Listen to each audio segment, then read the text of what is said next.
Hello everyone, welcome to our channel launching life. दोस्तों, being a career counsellor and educational psychologist, मेरे पास maximum time लोग तब आते हैं जब वो कोई ना कोई एक एग्ज़ाम फेस करने जा रहे होते हैं। हम उसे एग्ज़ाम स्ट्रेस कहते हैं। हम सभी अपनी लाइफ में किसी न किसी एक पड़ाव में एक एग्ज़ाम पास करने की कोशिश करते हैं। आज हम कुछ ऐसी टिप्स देखेंगे सो दैट हम कोई भी एग्ज़ाम क्रैक कर सकें। मैं आपसे बोलना चाहूँगा, ये किसी पर्टिकुलर एग्जाम के बारे में नहीं है। We are going to take an overall एक व्यू देखेंगे, और ये जो टिप्स हैं ये आप कहीं भी अप्लाई करेंगे, आई एम श्योर आपको फ़ायदा मिलेगा। तो इस वीडियो को लास्ट तक ज़रूर देखिएगा।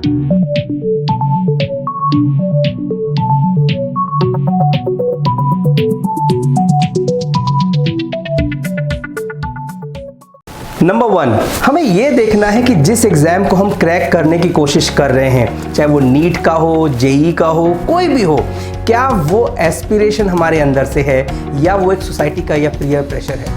मैक्सिमम टाइम हम सोसाइटी या पीयर प्रेशर की वजह से एक एग्ज़ाम को हम गोल बना लेते हैं, और आफ्टर अ टाइम बिंग हमें रियलाइज़ होता है कि नहीं, this is not my call. हमें रियलाइज़ होता है कि हम बहुत लेट हो चुके हैं।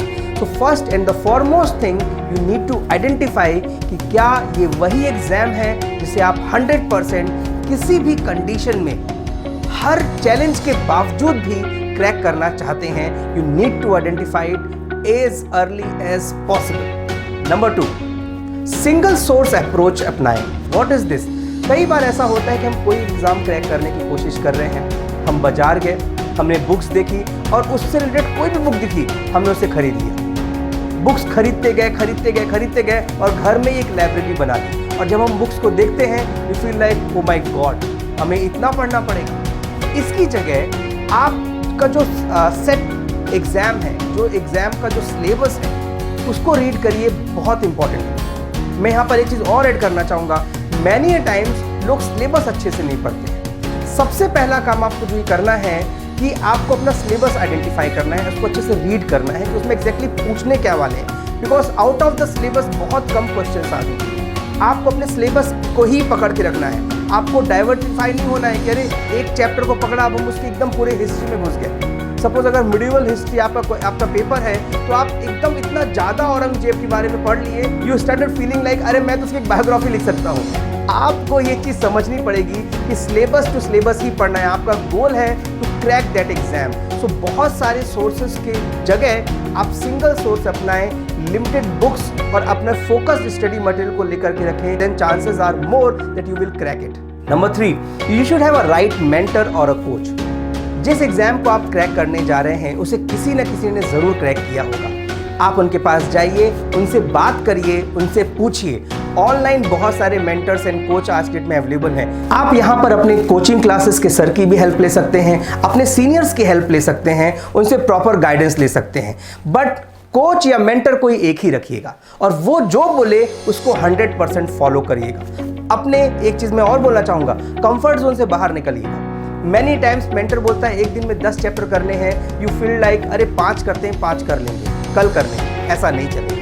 अगर उसने बोला है 10 तो 10, क्योंकि आपने उसको अपना गुरु माना है, अपना मेंटर और कोच माना है। सो कोच आइडेंटिफाई करने के बाद उसकी पूरी बात मानना, ये भी एक इंपॉर्टेंट स्टेप है which brings you closer towards your गोल।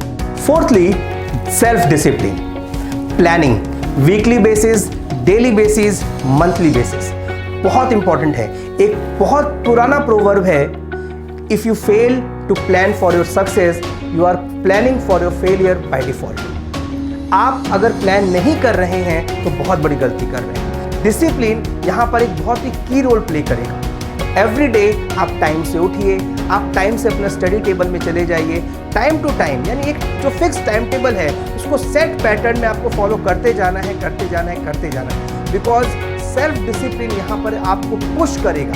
आपका मन नहीं होगा तो भी अंदर से आवाज़ आएगी, नहीं मुझे बेड से बाहर निकलना है, मुझे एग्ज़ाम क्रैक करना है। सो डिसिप्लिन, प्लानिंग, ये भी एक इंपॉर्टेंट एस्पेक्ट है, इस पर भी आप ज़रूर काम करिएगा। 5th, patience. आपका गोल है उस एग्ज़ाम को क्रैक करना। आप ये गोल मत बनाइए कि फर्स्ट अटेम्प्ट में क्रैक करना। You should have a patience. आप उस गोल को, आपको जो एग्ज़ाम है, आप उसे क्रैक करने जा रहे हैं। सो जो टाइम बीइंग आपने डिसाइड किया है, उस टाइम बीइंग में हो जाएगा, but you should not keep checking your self every day. देखिए, इवैल्यूएशन करना ज़रूरी है कि हमने कितना पढ़ा है, क्या हम उस तरफ जा रहे हैं, अच्छी बात है, बट हर रोज इवैल्यूएशन करना गलत है। इमेजिन आप कोई भी बड़ा टास्क लेकर के जाए और रोज उसकी इवैल्यूएशन मीटिंग करें, ऐसा कहीं नहीं होता। आप जितने भी बड़े MNCs में देखेंगे या सीनियर गवर्नमेंट जॉब्स में देखेंगे, सो इवैल्यूएशन होता है, बट एक पर्टिकुलर टाइम पीरियड के बाद होता है। आप भी अपना इवैल्यूएशन करिए, बट एक पर्टिकुलर टाइम पीरियड के बाद करिए, यानी पेशेंस रखिए, ये बहुत इंपॉर्टेंट है। आपने आज डिसाइड किया कि मुझे एक एग्जाम को क्रैक करना है, आपने आज से प्रिपरेशन स्टार्ट करी और 15 दिन बाद आपने एक टेस्ट दिया, एक अपना मॉक टेस्ट दिया, एंड यू फेल्ट लाइक अरे मेरे इसमें 100 में से तो 30 ही आए हैं, सिम्स लाइक मैं शायद इसके लिए नहीं बना हूँ। ऐसा नहीं है, पेशेंस रखिए, बिकॉज इतना जल्दी कहीं से भी प्रिपरेशन करने पर रिजल्ट नहीं आएगा। आपका गोल है कि उस एग्जाम की प्रिपरेशन करना है, so you have to prepare it. जिस दिन प्रिपेयर हो जाएगा, आपका एग्जाम भी क्रैक हो जाएगा। Next, revision. जो भी आप पढ़ रहे हैं उसे टाइम टू टाइम रिवाइज जरूर करते रहिए। यहाँ पर अगेन आप अपने मेंटर की हेल्प ले सकते हैं कि कब रिवाइज करना है। सपोज जैसे आज आपने पढ़ा है तो आप शाम को उसका एक या नेक्स्ट डे रिवीजन मार लीजिए। मैं आपके साथ एक पॉइंट और शेयर करना चाहूँगा। आप अगर क्लास में हैं या कॉलेज में हैं और कोई एक कोचिंग क्लास में भी है सपोज, और आपने आज कुछ पढ़ा, एक सर आए, उन्होंने एक टॉपिक लिया, आपने नोट्स बनाए, आप क्या करिए जो बाकी बच्चे नहीं करते, और ये टिप बहुत हेल्पफुल होगी। आप जैसे ही वो सर क्लास से बाहर जाएं, हार्डली 5 to 10 मिनट भी नहीं लगेगा, उन्होंने जितना पढ़ा है एक बार वहीं पर एक रिवीजन कर लीजिए। तुरंत आप उसको रिवाइज करिए कि उन्होंने क्या क्या पढ़ाया है। यकीन मानिए you will retain it more as compare to other average student. और नेक्स्ट डे एक रिवीजन और मार लीजिए और अगला रिवीजन एक हफ्ते बाद मारिए। सो रिवीजन बहुत इंपॉर्टेंट है। आप, ये मैंडेटरी है, जितना इंपॉर्टेंट पढ़ना है उतना ही इंपॉर्टेंट जो पढ़ा हुआ है उसे सस्टेन करने के लिए रिवीजन करना है। Next, external versus internal motivation. दोस्तों, मैं ये बहुत ही एक ग्राउंड पे, एक स्टेज से मैं आप साथ ये बात करने जा रहा हूँ। It is very important to find out that ये मोटिवेशन अंदर से है या बाहर से है। यूट्यूब में या किसी भी सोशल मीडिया प्लेटफॉर्म में आज की डेट में मोटिवेशन की भरमार है। मोटिवेशन काम करता है लेकिन वो एक पर्टिकुलर टाइम पर, और वो पर्टिकुलर टाइम पीरियड बहुत छोटा है। इंस्पिरेशन काम करेगा, वो लंबा काम करेगा। इंस्पिरेशन अंदर से आएगा, मोटिवेशन बाहर से आएगा। सो इंस्पिरेशन यहाँ पर ज़्यादा काम करेगी, मोटिवेशन भी काम करेगा लेकिन थोड़े समय के लिए काम करेगा। सो मोटिवेशन लीजिए लेकिन इंस्पिरेशन लाइए, अंदर से लाइए कि हाँ मुझे ये क्रैक करना है। Last, stay grounded. You know yourself better than anyone else in this world. आप अपने आप को ज़्यादा अच्छे से जानते हो। I know that you will definitely crack your exam.